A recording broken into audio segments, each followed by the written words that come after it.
My next mini project for my Revive 25 in 2025 is to revive a souvenir. I am choosing this painting that I purchased in Australia in 2017.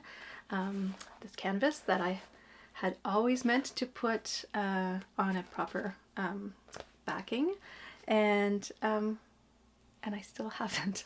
So a few years ago, I bought some of these canvas backings.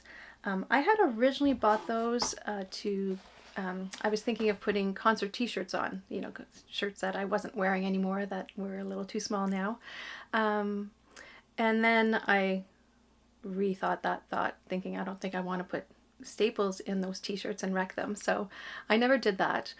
And then at the time I had misplaced the painting. So I didn't know where I had stored the painting. I put it somewhere special and safe, but I couldn't remember where it was. So now I found the painting again and the canvases. So I am going to finally put that painting on display. And I was reminded of this souvenir because we went back to Australia in the fall of 2024.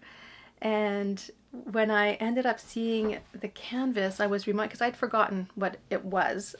You know, I hadn't seen it in a few years. And it is called Two Kangaroos Jumping at Sunset.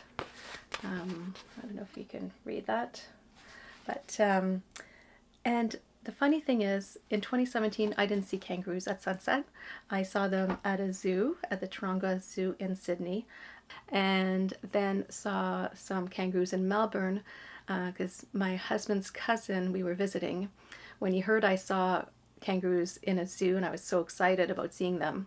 Although we have them in Toronto as well, but it was just like I'm in Australia seeing kangaroos in a zoo in Australia.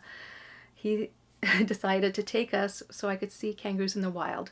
And he lives in the city or just outside the city, but he took me to a golf course because they were wild, on, you know, hopping up and down the side of the fairways. So I ended up seeing wild kangaroos in Melbourne, but never at sunset. I didn't know actually that there is something about kangaroos at sunset. And I learned that last fall when we went to Perth to visit another one of my husband's cousin. And she lives in a farm outside of Perth actually, and has a very tall fence all around her property to keep the kangaroos out because they can cause a lot of damage when they come on the property. So, but at sunset, we would go to the edge of the property by the fence to see the kangaroos come out, because that's when they would come out, was just before sunset.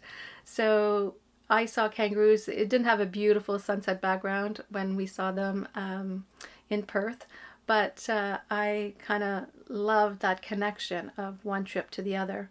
And another souvenir I bought in Perth, because now I'm being a little more mindful of the souvenirs I purchase, but it was kangaroos at sunset in Perth. So I kind of love this full circle story of the kangaroos at sunset and the two trips I did to Australia. So the mini project is to get this painting up on a wall, and then that brings me to souvenirs and purchasing souvenirs, because I love buying souvenirs, but I live in a small house. So some of my souvenirs I've had to declutter as the years went on, right? Because we start with one box of mementos, and it doubles to 2, and doubles to 4, to 8, and eventually we have too many mementos or souvenirs that we can't keep it all. So what is special, what's not? So now I try and buy souvenirs that don't take up much space, that aren't necessarily on display all the time, but that we take out every once in a while. And for example, I bought this sweater in Barcelona, and it's stored in a drawer, but then every once in a while I take it out to wear it on special occasions. Then I'm reminded of my trip to Barcelona. Because if we don't think about something, if it's too rare, like, you know, like if it stays in a box for years, or then we'll forget the story. But then if it's too often, if it's always out, then it kind of becomes part of the background. It becomes average. It's not special anymore. So by taking something out not too often, then we can appreciate it more, and not too rarely that we forget its meaning.